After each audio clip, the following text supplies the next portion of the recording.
Critical Blast, where pop culture gets blasted.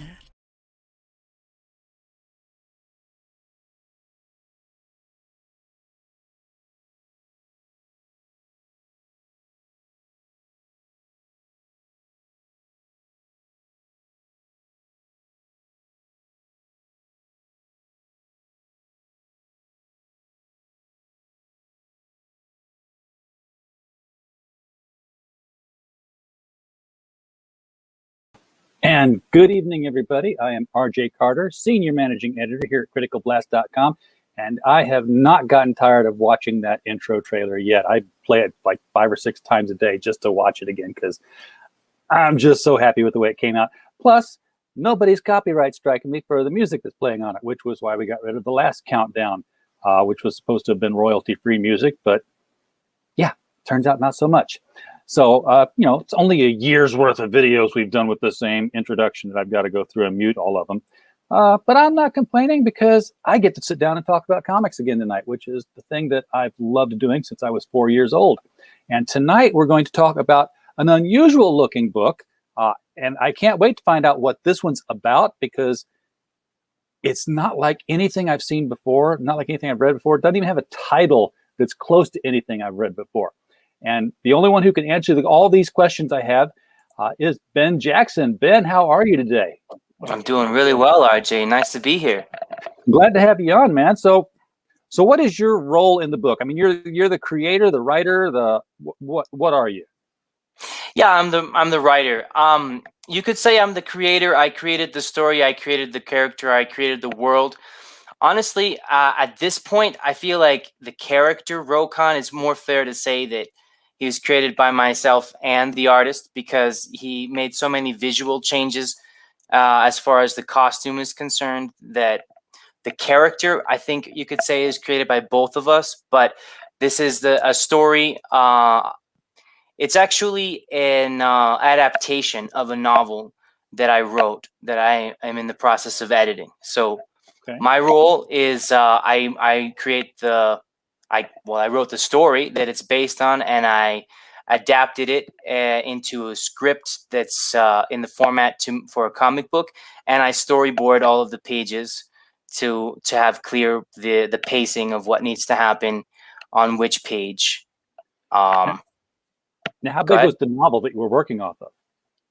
The novel I had to break into two because, as Tolkien says, these things tend to grow in the telling. So even though I had a very contained story with a very clear full circle and resolution, the more I would write, the more ideas would occur to me, and I ended up changing it a great deal. So the first volume of the novel, or the first book, is about 60,000 words, and there'll be a second one, which I'm debating whether to release them separately or all at once, because each one would be pretty small for a novel, but the whole thing would be pretty massive. But I don't know. It worked for the Lord of the Rings. Each of those segments, even though it's a trilogy, each of those trilogies is 2 books, and each one's pretty massive. So that would probably be a better idea. You're Peter Jackson. Yeah, right. The Hobbit's 3 books too, according to Peter Jackson, right? Yeah. I can't wait to see the 7-part Justice League from Peter Jackson. So I'm going to put the Indiegogo up on the screen here, and you have a video here. So are we good to play that here? Or are we going to get a strike? Yeah, no, that's awesome. Go ahead and play that. All right, let's do that. Let's throw it up here.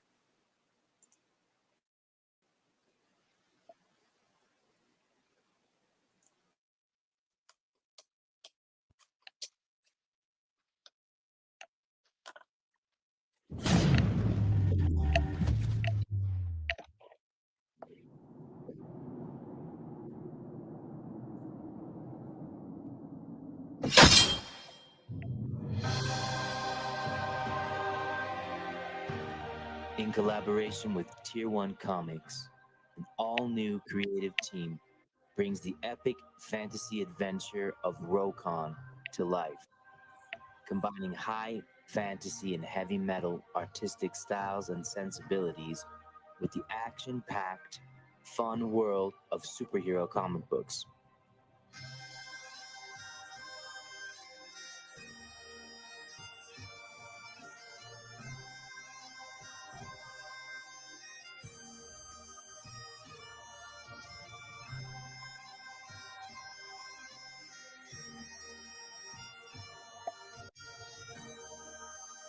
ROKAN is part fantasy, part superhero, and all metal.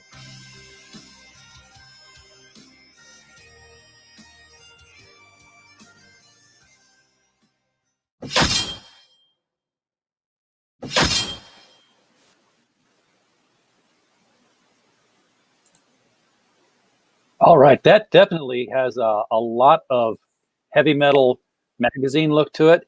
A lot of Ralph Bakshi's Wizards was standing out to me. I don't know if you're familiar with that older. For sure. Oh, I absolutely am. Yeah, the animation. I like that style a lot. That kind of retro 70s, 80s feeling and visual appeal. That's definitely something that my artist Max and I want to preserve. There's a lot of things aesthetically that we coincide on when we were conceptually coming up with what this book needs to look like visually. And a lot of the reason why we do coincide is because I chose this artist very carefully, because I knew he could do what I wanted according to the vision that I had. So yeah, Ralph Bakshi, Bodhi, Heavy Metal Magazine, 2000 AD. That's the kind of look that we want. Well, mission accomplished. I'm looking at this main picture here, and since you talked about developing the characters with your artist, we're getting that echo back again. Where's that coming from? Maybe you can explain a little bit about the character that we're seeing on the screen here, because this is all the other characters look like fantasy characters. There's a garishness to this character that is just really making it stand out. I mean, it's like there is no one uniform look to any part of this character's makeup here.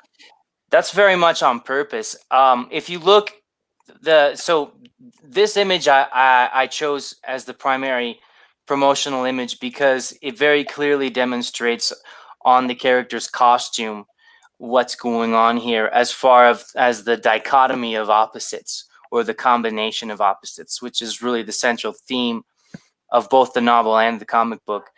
So he's got one shoulder cloaked with like a Batman or Spawn like cape or what have you, and on the other one he's wearing armor reminiscent of perhaps the Roman Empire or something like that.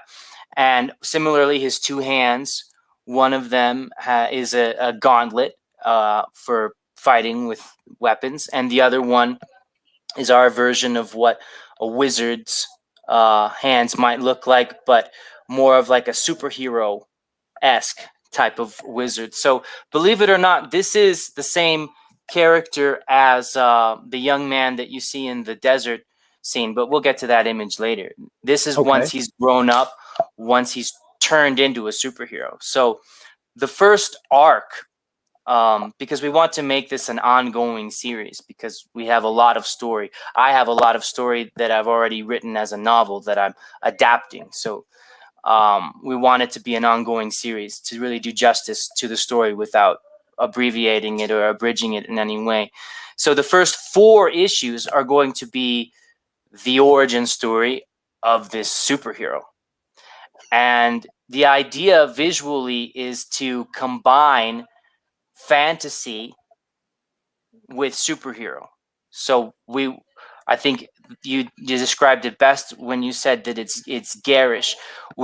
Max and I are both very into that over the top sort of hyperbolic look jumping off the page that a lot of really fun superheroes have, like the Max or Judge Dredd, or even something like Lobo even some mainstream superheroes like Batman, if he's drawn creatively, or Wolverine. When Sam Keith did Wolverine, that really opened my eyes that you can combine the world of like action superheroes with like the world of experimental, like a really intense creative art. That's what we want to do. So Rokan is a superhero. He has superpowers, but he's in this greater context of a fantasy environment where there are fantastic creatures, most of them of Max and my creation, dragons, types of dragons, wizards, knights, swords, and sandals, and all of that. But at the same time, he also wears a costume. It took us a long time to design this costume because while he does look like a superhero, it's not antithetic to the environment, so it doesn't really feel like it doesn't belong, if that makes sense. Am I the only person who's noticed that he's got a Hulk arm on one side? You are the only person who's noticed. Once you see more of this character, the unfortunate thing is, this is what he's going to look like soon. So he doesn't look like this in this issue, which saying that, I realize that's probably, if anything, going to hurt the chances of people buying rather than benefit. But I can't help but be honest. So those are tights.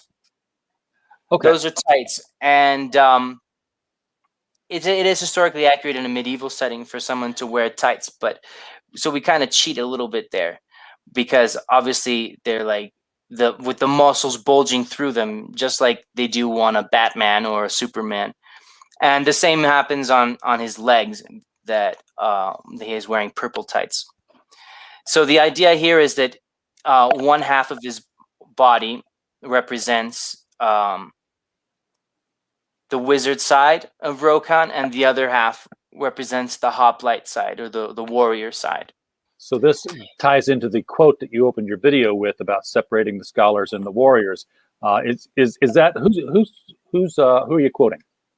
So that's Thucydides, although someone told me recently that it isn't actually Thucydides, but I couldn't researching it a little bit further, I couldn't verify if that was true or not. But even if it isn't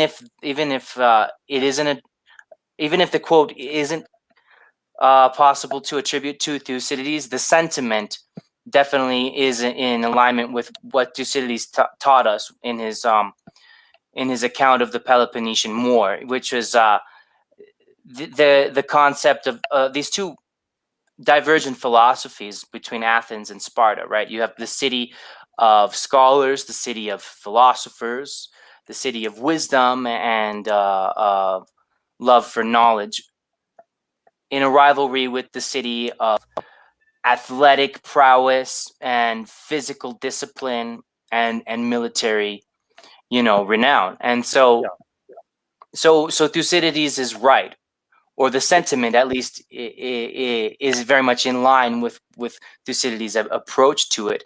And so I thought, well, what if in a different universe there was a society that kind of understood what Thucydides was saying about having well, I should say the society doesn't understand it, but my protagonist does.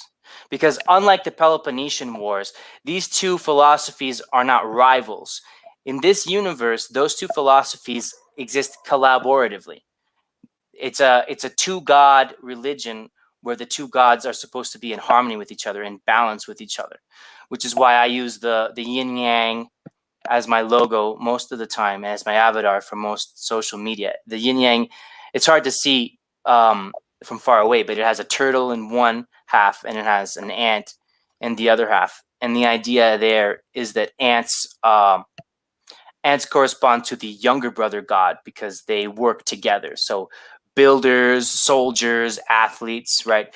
You need to be a good team player for your team to succeed at sports. Similarly, you need to be not have a individualistic mentality to be a good soldier, according to this religion anyway, and to be a good builder. So all of those things that require that are very physically exerting they see them ontologically as being group activities. And so that's ants as far as they're concerned. And diametrically, not opposed, but in harmony, in sync with that is the older brother god, which is represented by the turtle.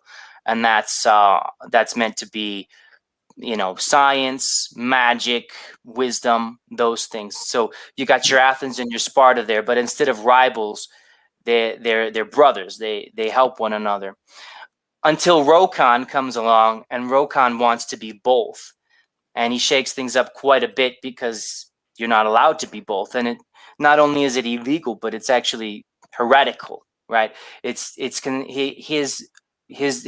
living this way, his combining these two elements in his own lifestyle and in his own choices and actions is seen by his compatriots as blasphemous, as unacceptable, as going against their religion. And so what he expected to be a revelation, or at the very least an innovation, is just completely outcast from everyone around him. So he ends up being. So I had really a lot of fun writing this because, on the one hand, it's man against society. So he becomes like a lone wolf, like a Steppenwolf. Like everybody rejects him, and so he's like, F everything and F the world, and I'm going to do my own thing. But at the same time, he doesn't exactly go against what he's taught either, because he continues to use the magic ability, the spells that he knows. He continues to use the martial arts and skills with weapons that he learns as a soldier. So he doesn't turn his back on his country or on his teaching. He just thinks that he knows better, and he knows a better way. And he does, which is the whole point of the story. Okay.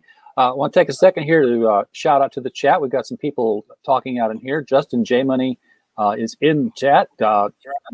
Always a fan of J Money.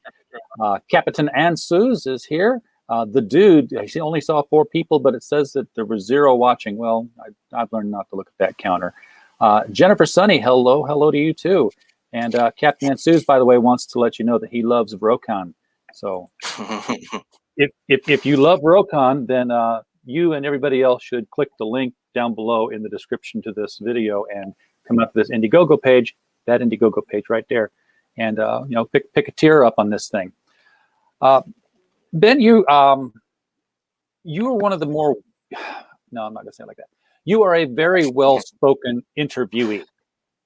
Thanks. In terms of the philosophies that you're espousing and the vocabulary that you choose. And this is a very heady sounding philosophical. This is a Matt Cross book. Yeah, this is definitely not an easy read. Like, this is definitely not the kind of comic book where the text is limited to a few sparse speech bubbles. This is definitely going to be more in the Todd McFarlane, Neil Gaiman approach. Not that I'm as good a writer as either of them, but I definitely am trying to follow those footsteps, Alan Moore, as far as telling a story verbally, along with the visual storytelling. Well, where were you in life when you got the idea for ROKAN? I know you were originally doing it as a novel. So what was it that triggered that thought that, hey, this would make a great story? So I always had in the back of my mind the plan that my real accomplishment in life. I've been a teacher for a long time. I'm older than I look. I know I look 12, but and so I always had the intention of writing a book, and I always knew the protagonist was going to be called ROKAN, and there were certain things that I knew he was going to kill people with a sword. I knew there was going to be a dragon, and there were certain elements that I knew had to be involved. But the story only really, kind of the cornerstone that I started actually building around and actually writing, came fairly recently. The thing is that I come from a really nerdy family, like a really scholarly family. And as a consequence, when I was young, I never believed myself deserving or even physically capable being athletic or being good at sports. But then I started doing Brazilian Jiu-Jitsu maybe 3 years ago. And for the first year and a half, I just assumed that I was never going to be good at it. And I was okay with that because I was just a nerd. I was just a bookworm loser that was here to do exercise, to stay in shape. But then eventually I started realizing that I really could do it and that I really was good at it. And so I kind of changed my mind about myself. And so that kind of transformation where I realized that I could be, the writer and the reader and the bookworm, but at the same time, I could also be an athlete and a martial artist, and sort of realizing and allowing myself to be both at the same time. That was more than anything else the inspiration for what happens to Rokan. Becoming more of a complete person instead of a role. Correct. Okay, I can dig it. I think that's a great message to throw into a book for people to get out of this thing. Scrolling through here, I'm going to look at some of this art. This is just the palette that was selected here from your artist to do these colors. I mean, I get that this is some kind of a desert scene. The weird angles of the rock outcroppings that stick out here, they look like giant eagle heads got buried in the sand. And then these, alien type lizards. This is not like Earth 1,000 years ago. This is a completely alien fantasy world. That's right. And we're working on a panel right now. It's not colored yet, but where you can see like seashells and fossils of marine life in the desert, because geographically this was an area that used to be underwater. And so the artist Max Hedstrom is having a lot of fun, like you said, with those mountains, with the animals that he creates. He's having a lot of fun with the fact that this is not Earth, in order to fill it, with animals and plants of his own fancy. And even like you pointed out, those mountains don't look like Earth mountains either. So visually, it's a good opportunity for him, since he's so talented when it comes to those things. This looks like the vision of somebody with a head full of shroom. So his nom de plume is very well done. This is a book that I would want to read under a black light for some reason. It looks like it would really pop the colors out. Or with a head full of shrooms, potentially. That too. Of course, then the not really camels, but they look intelligent. Then they'd probably walk off the page at me. Now, these are some of the characters we're going to be meeting in here. Can you give us a little bit of detail behind who they are and what their role is? I love that image. I held back on sharing a lot of concept art that isn't going to be present in the first issue, but I couldn't stop myself. This is my favorite piece of all art related to this project so far. This is my favorite piece. Here we've got Rokan front and center, and in this version you can see even more clearly. There you see his leg with the same green tights as the diagonal arm to it. So the right hand corresponds to the right leg and the left hand to the left leg. As you can see, he's wearing a boot that's the same purple color as the purple cloak. So the cloak and the boots, that's the wizard part of his outfit. And you can't see his greave and his sandal, his Caligula, that's obscured by the cloak, but that one corresponds to the diagonal arm, which is the armor wearing part of his costume. And then obviously he's wearing a wizard hat, which clearly makes him a wizard. But the fun thing about the hat is that Max was able to tweak it a little bit, so it doesn't look like it's not Gandalf the Grey.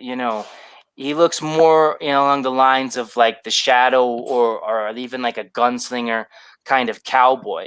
Because the task I gave Max, which I thought was impossible when I articulated it, was draw me a superhero wearing a wizard hat, but the wizard hat looks like it belongs to a fighter, not to an old man. And I was like, well, good luck with that. But he actually pulled it off, which I still can't believe. I'm still stunned looking at these images to this day that he was able to pull from my mind and express something visually that I could never do if I had 1,000 years to try it.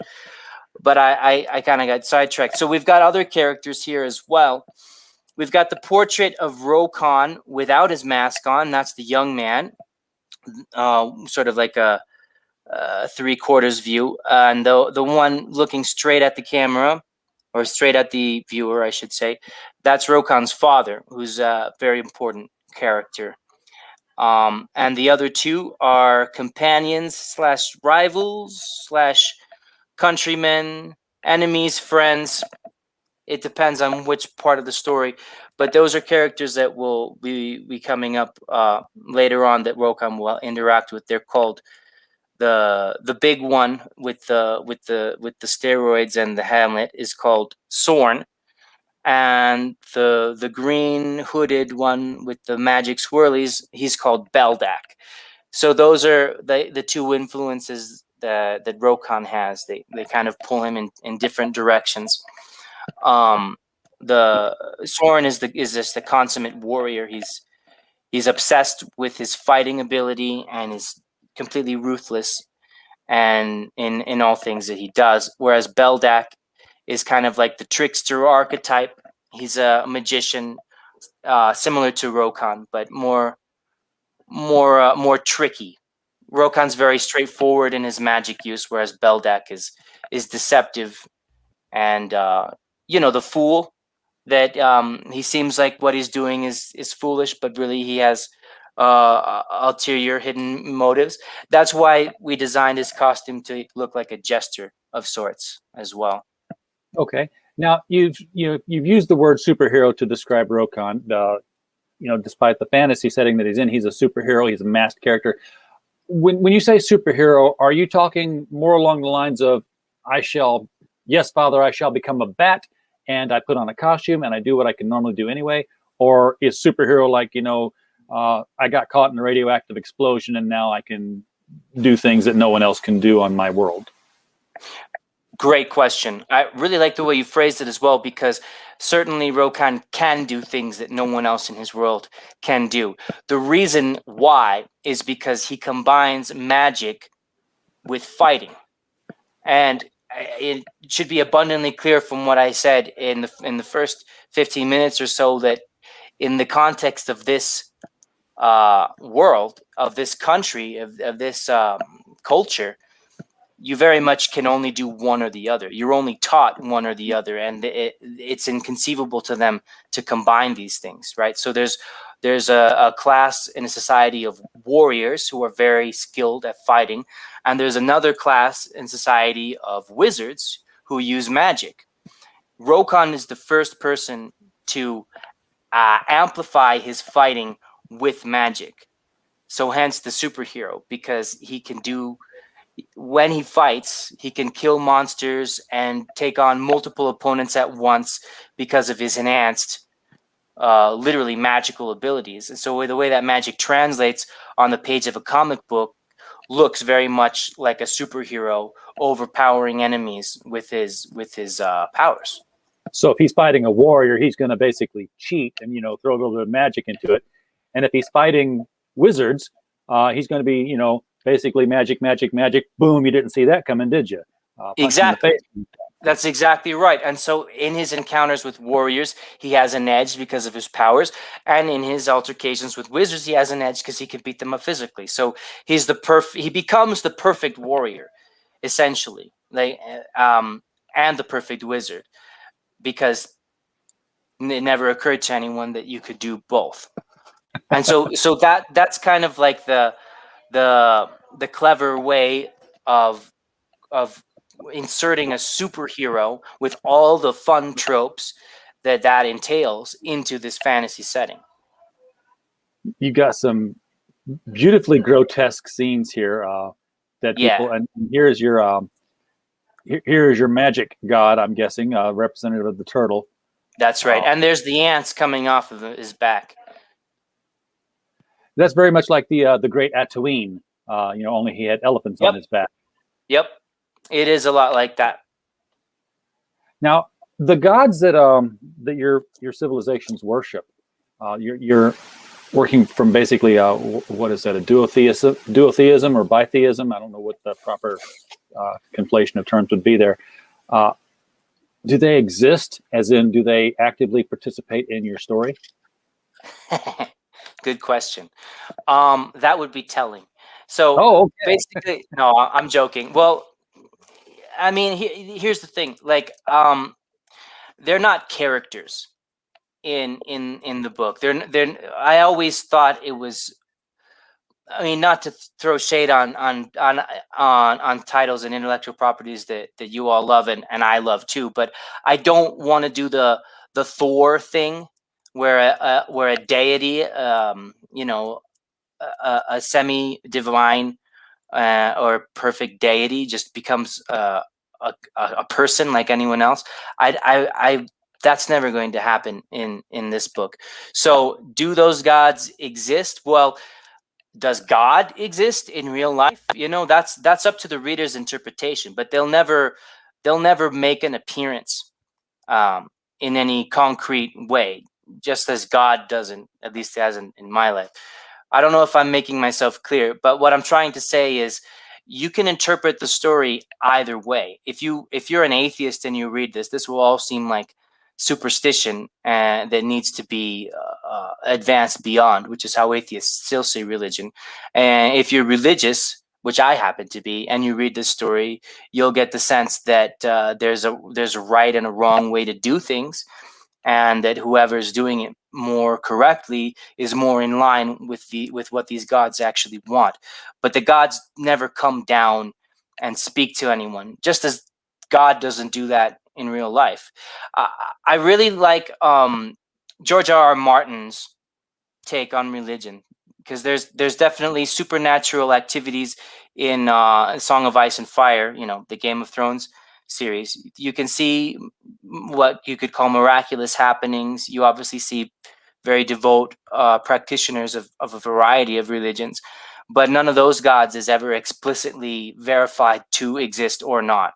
So I'm doing it the same way.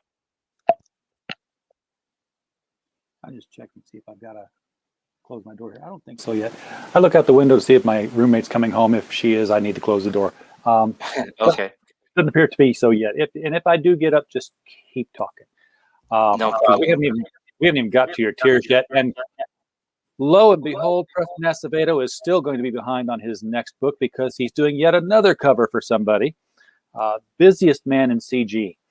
He is doing. Yeah, he does a lot of work. I don't know how he makes every painting that he does so good, because he does a lot. I mean, you'd think that he would sit down for weeks to create something like this, and yet he's, like you said, he's the busiest man in CG. This makes ROKAN look like a badass orco. You remember the little floating comic relief wizard character from He-Man and the Masters of the Universe? Oh yeah. That's awesome. Yeah, because if you just steroided him up and just made him gonna kick your ass, there he is, right there on the screen. Because that's the idea, like the whole point is, what if these magic users, what if these little, like Bakshi's wizards, those are pretty innocuous as far as being tough guys. So what if you combined like a muscle bound, scary superhero in the vein of a Spawn or something, with one of these really fun looking wizard types? That's what we're going for. I think we did it. You've almost got the human equivalent of a dragon, because you've got the dragons are these huge, monstrous, muscular creatures that they just got to kind of turn around and they knock a town over. But at the same time, they can throw a spell or two and do things the more subtle way. Wow, that's really interesting insight. They're a human dragon. You know what's cool about the dragon is it doesn't actually exist, but if you think about it, the dragon is an amalgam of all predatory animals that are a threat to a human being, right? What's a dragon? It's a lizard, bird, cat, wolf, right? Yeah. Or lion. It's a Fire. lizard, bird, cat, dog, right? It's all those things at once. Why? Because when you're worried about a potential threat, nowadays we have a lot of things that could kill us, guns and cars and all kinds of things. But primitive man, it was mostly predatory animals. So when you're imagining what the threat is that you can't quite see, but you think there's an animal out in the darkness that's going to eat you, well, what do you imagine? You imagine a dragon, because you don't know which of the animals that you've seen that you know can kill you it is. So your imagination ends up amalgamating all of them. And when you represent that visually, it looks something like a dragon. You just, like the chimera, you just throw it all together.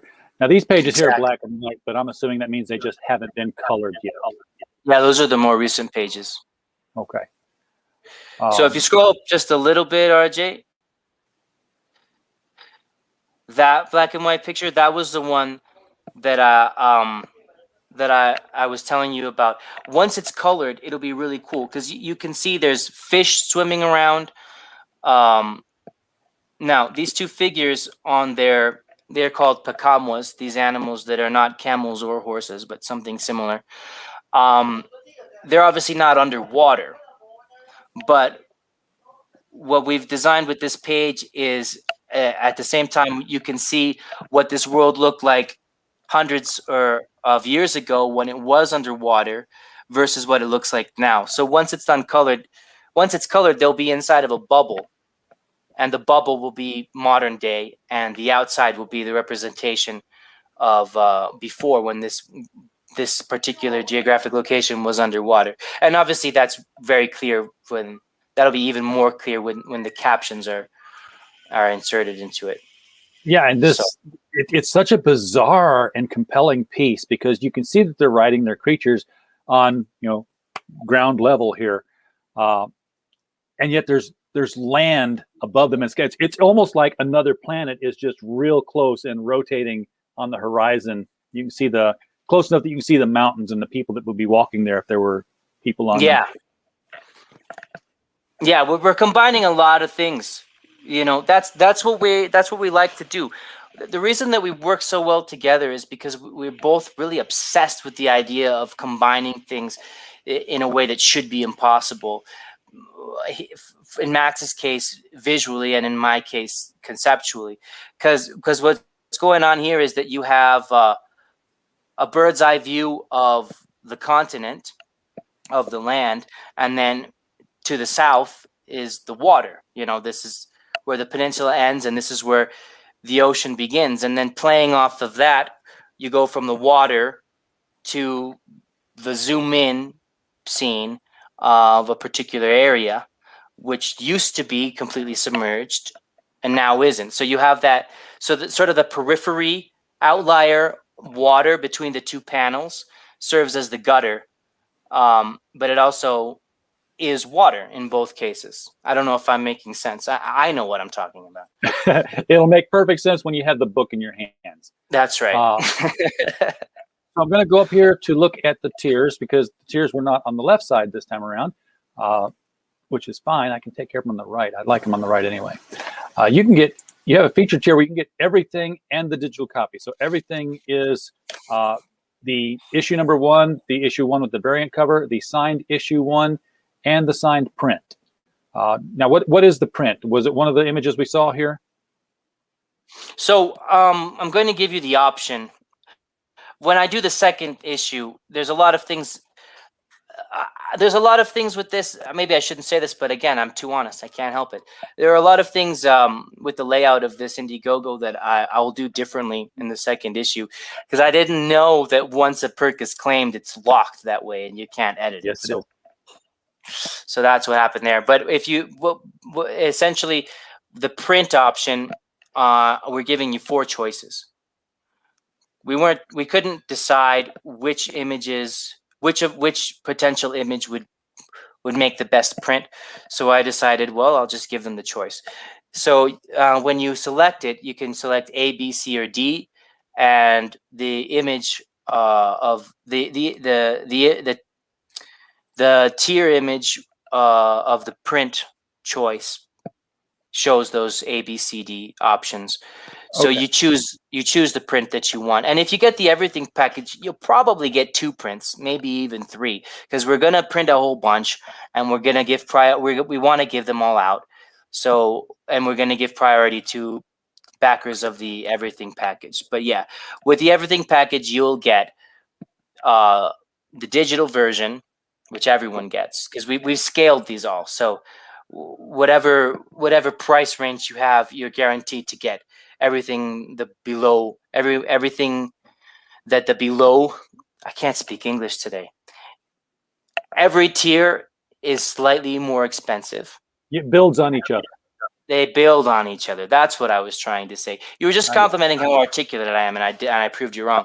So so what was I saying? So with the everything package, you get the digital, you get the signed copy of ROKAN, you get the variant cover copy with the Preston Acevedo cover, and you get the print.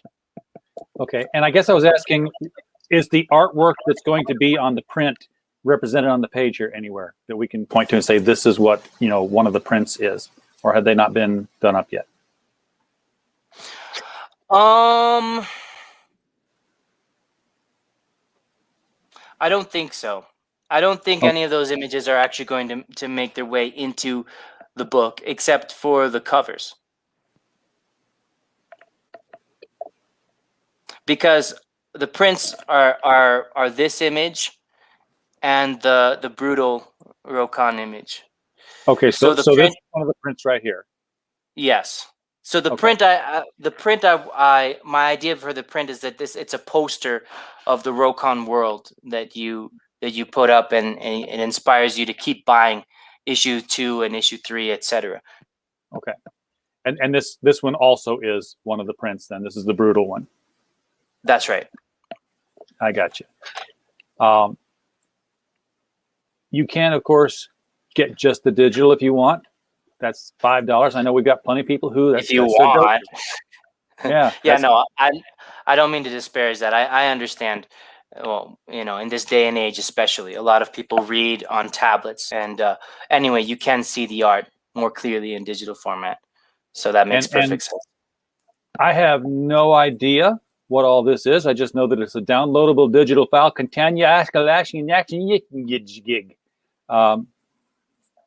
Sorry, what was that? That's what I'd like to know. I'm reading the tier. Oh, it says downloadable digital file. You're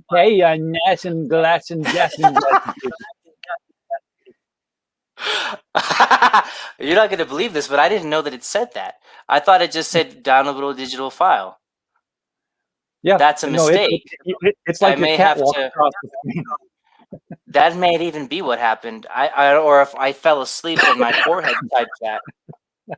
Yikes! It's like you started to say sorry about that. Something, and it's like, yeah, you thought I was having a stroke, didn't you? I think I had a stroke when I wrote that. Yeah, that. What the hell is he saying? It's a code. True ROKAN fans will understand. Yeah. Hashtag ROKANanon. Yeah. ROKANanon. You see, if you read this book, you'll understand what's really happening in American politics, but it's cryptic. It's not clear. Yeah, it's never clear. not Nostradamus quatrains were a lot clearer than some of those drops. Man, yeah, don't get me started on that. All my liberal friends think that every conservative or every Trump supporter is a QAnon guy. Yeah. And they don't believe me when I tell them that we're not, but whatever. I just started watching the Q documentary that's on HBO. I've got one episode in because my ex-wife, when we were married, it was like she was an Obama voter and she knew that I was a conservative. She's like, we don't talk politics. We just don't. We don't. And after 2 terms of Obama, she's like, I'm voting Republican. I'm like, welcome to the fold. And then like 8 Nice. months after that, she's sending me Facebook posts about Pizzagate, and I'm like, no, too far. You went too far. That's amazing. That is so funny. You know, my ex-girlfriend, when I started dating her, was really, really, really far left, and then, but close, close to, you know, by the time I broke up with her, she was a Trump supporter, and she wasn't aware that that was because of my influence, and I just let it be that way. I was like, oh yeah. It was your own decision. Exactly.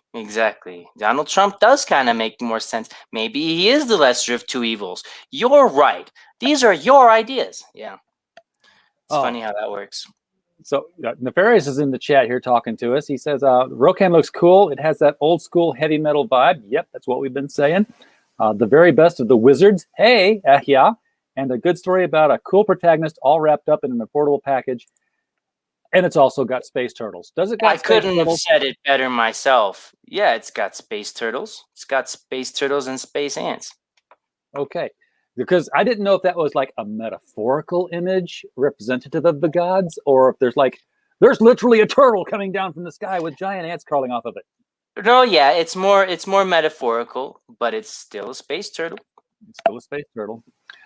And it's turtles all the way down. You get what I'm talking about. Okay. Yeah, I know that. You can also get the standard physical comic book where everything is written in English in the description here. It's only $10.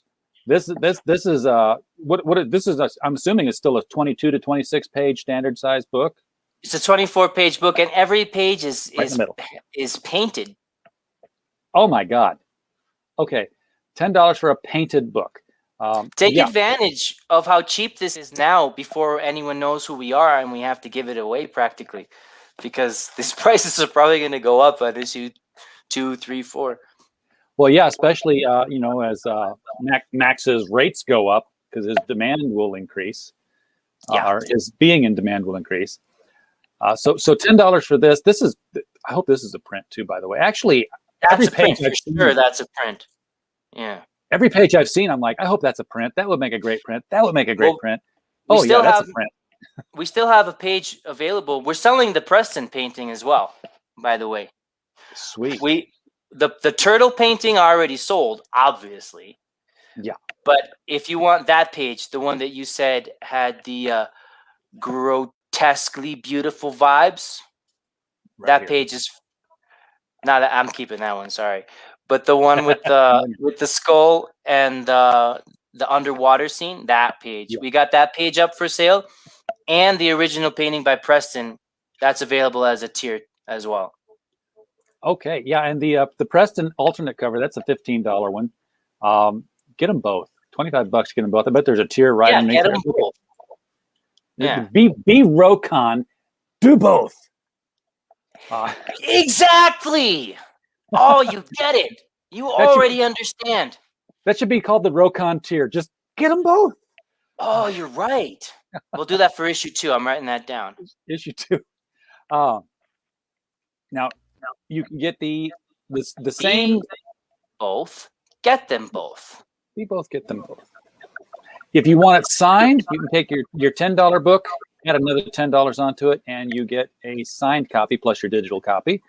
And this will be the artist signature if it's to the UK and the author signature to the US. So depending on where you are, it will depend on who signs it. I hope that's not confusing. I thought about doing just signatures to US customers, but then I thought, well, they probably would rather have the artist signature because that's even cooler. So basically, we're offering free shipping to a lot of places. Anywhere in the United States, free shipping. Anywhere in the United Kingdom, free shipping. Anywhere in the European Union, free shipping. How can we do this? Because I am a teleporter. No, the reason we're doing this is because because I live in the United States and Max lives in England. That may be a disadvantage, but we've made it into an advantage because we're going to do simultaneous fulfillment campaigns. Okay. So we're going to print in both places. We're going to print in both places, different batches. So the free shipping to the United States batch, author signature. Free shipping to England and the European Union batch, artist signature. I mean, I think it's a good idea because that way we can offer free shipping, which is kind of a big should be a big selling point. That's definitely a big selling point. So the price you're seeing here is the price you're paying for the most part, I would guess. Yeah, the international. Unless you live somewhere weird that isn't England or America, in which case that would be Australia. Shipping. Yeah, Australia. Yeah, I mean that was the nut that I set out to crack. That's why we have Critical Blast Logistics now, because we talking to people building comics, and the international shipping was a hurdle.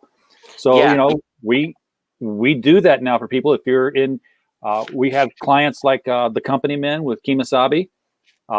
Red Eyes 2 with David Feed. They're basically going to drop ship their books here in one big load, and then we're going to distribute it out through the United States, and it's dropped their shipping costs down to half of what they were paying before. That's so important. That's so important because shipping is the big gatekeeper that prevents a lot of people from getting the books they want in this format. Yeah, because I would click on something like this. I'd see $20. Then I'd say, okay, where am I at? United States, $30 shipping. Nope, I'm out. I can't. Yeah. Whenever the shipping's more than the price of the product, that's a big turnoff. And that happens so often. Here you can get a signed copy with a print for only $5 more. So you're getting a $5 print thrown onto the on top of your book. This is really ABCD. Whatever your price, whatever your budget is, we've got the tier for you because they go in $5 increments from 5 all the way to 40. So however much you feel like you want to spend on this book, and at the same time, for $5 more, you can get something even cooler, and then for $5 more, something even cooler. Yeah. So. Now this print, by the way, is despite your American creator here, this is a British measurement system. This is an A4 size print, so it's basically the size of a Time magazine cover. It's bigger than a comic book. So measure your wall space accordingly before you get your print. You can also get the variant cover from Press Acevedo and throw a print on it. Are you doing any combination that you want? And then the next one is the ROKAN tier that get them both. Are we doing add-ons? Yeah, we're working on them. We're very close to updating with our stretch goal, which is either going to be a T-shirt or a neck warmer. Both of them are designed. We're just debating which one would be more popular. I tend to think that people don't like neck warmers because I keep expecting this whole COVID thing to be over with and for us to stop wearing masks. So I'm reluctant to make a mask perk because I expect to be days away from throwing all my masks away, but who knows? Maybe we'll need the masks to keep going. So maybe that'll make more sense. But we're gonna have neck warmers with the ROKAN mask, so you can pull it over your face and pretend you're ROKAN, and or T-shirts that I'm days away from finishing the design of. Yeah, I was gonna say if you're gonna make the neck warmer, just hedge your bets in case you do throw the mask away. Just make it purple, and that way it's it's the ROKAN neck warmer kind of thing hanging off the shoulder. If I made them purple, then it would be even more obvious that I'm just ripping off Zaid Comics because they did that. They did that with Crimstone. Never mind. We don't want to do that. No, I've already talked to him about it. Phil from Zaid Comics knows that was how I got the idea, so that's fine. Okay, so this is this is where your budget kind of takes a little bit of a discount. You've got $35 for one of each cover, and they are signed. Now, again, it's going to be signed by the writer if you order them in the U.S. and signed by the artist if you order them in the U.K. Yep. Not signed by Preston Acevedo. No, but the painting is signed by Preston Acevedo. The original painting that he did, you can have that for $600. Those things sell. Like, there it is. Yeah, we already sold the There's only one. turtle painting. The turtle painting already sold. Yeah, that was a deal. $400 for that. There's $400 here for the floating head underwater with the desert scenes around it. This is gorgeous. Max is going to become in demand. He's going to be on par with Preston as these campaigns go along here. Oh, Has I he know. done anything else? I mean, how did you find him? Aren't I lucky? Aren't Yeah. I lucky? Well, I spent inordinate amounts of time sifting through every artist who ever hashtagged Comicsgate on Instagram until I found the perfect artist. And as if a magic space turtle intervened divinely to make it so, when I reached out to him, he happened to be at a moment of his life when he was wanting to go back to drawing, because he had been working as a graphic designer and also restoring paintings for some time. And much like myself, he was doing that and had a. So I was a teacher, and I had in the back of my mind, one day I'll write. But when you're a teacher, you don't have time for much else, because if you're a good teacher, you spend all your time preparing and grading and things like that. So rather than be a mediocre teacher, I just quit and said, I'm not doing this anymore. And similarly, Max was doing his graphic design and restoring paintings, but thinking, one day I'll do my own work. One day I'll paint a comic. And simultaneously, we decided now's the time. And when I reached out to him, I said, hey, I'm a writer. I'm looking to adapt this book that I wrote as a comic book. I think your style would be perfect. And he wrote back and he said, well, that's a coincidence, because I'm an artist and I'm looking for a story to make sequential art. And let me have a look at it. So that was perfect. So this is your first book for both of you guys. Right. Which is the only thing that I can see as a reason why you haven't made goal yet, 20 days after campaign started. Because this artwork should be catching people's eyes right and left. I agree. The story is so good that I think my story could carry a book that was with mediocre art. And I think Max's art is so good that people would buy any book that he drew or that he painted just to get his art, even if the story sucked. So we got both. It's just that you don't know about us yet. Yeah. you have the Wizard of the Words and the Warrior of the Art all Right. in one book. Exactly. Again, it's ROKAN personified. Oh man, you get it. So this is 40 days left. That's a flexible goal, by the way, which means that you got 1942. And if you get nothing else, you're still producing the book. You're committed to making this a project. Oh, we're making this book. Yeah, we absolutely are. Because like you said, the only reason this hasn't been funded 3 times over is because nobody knows who we are. But once we have a reputation that we do fulfill, and once people have read the book and seen that it really is as good as we say, we know that this is going to take off. So we're willing, if necessary, to take a loss financially to get the first issue out there, because we're so confident that this is going to be a lucrative project for us. Well, let's hope that you don't have to take the bite and that you can actually hit the goal that you need.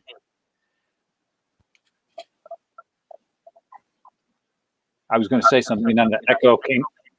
The echo keeps coming back at me. Stop talking, RJ. You can't hear yourself think. How many shows have you been on, Ben? I don't know, like 5, 6. I've been on a bunch. The last couple, I haven't gotten that many backers. I don't know what it is. I feel like all the backers are just keep watching me. I feel like the people that like ROKAN have already backed, and so then they follow me and they watch me on another show, but they're already backers. So if you've already backed ROKAN, do me a massive favor and share the Indiegogo with everyone that you've ever met. Yeah, that's why you get that Facebook and that Twitter icon.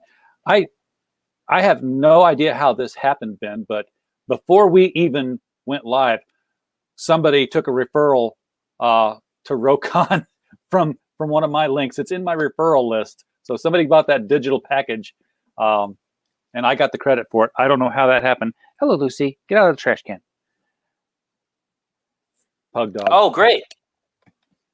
But hopefully we'll see a lot more of those referrals show up on this page now, that, people start watching the replay and we start promoting the fact that you're on here. I know a couple of people. I'm going to tell them to reach out to you. So if you start getting some weird DMs, that's probably because I said, hey, go talk to Ben. You're going to like his stuff. I appreciate that. I'll definitely love to hear from everyone and anyone.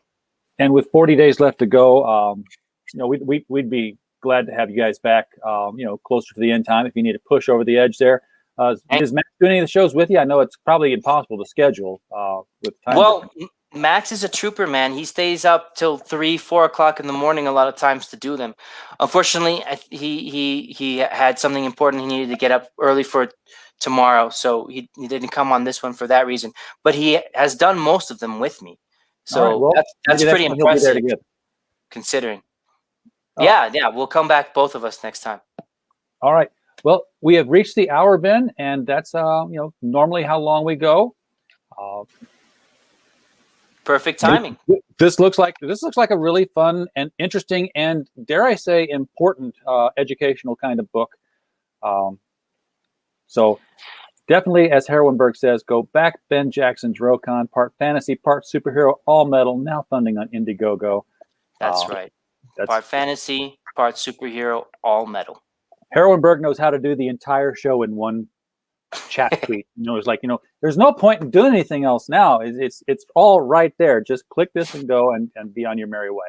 So, Ben, thank you for coming on the show. We'd love to have you guys back at the end.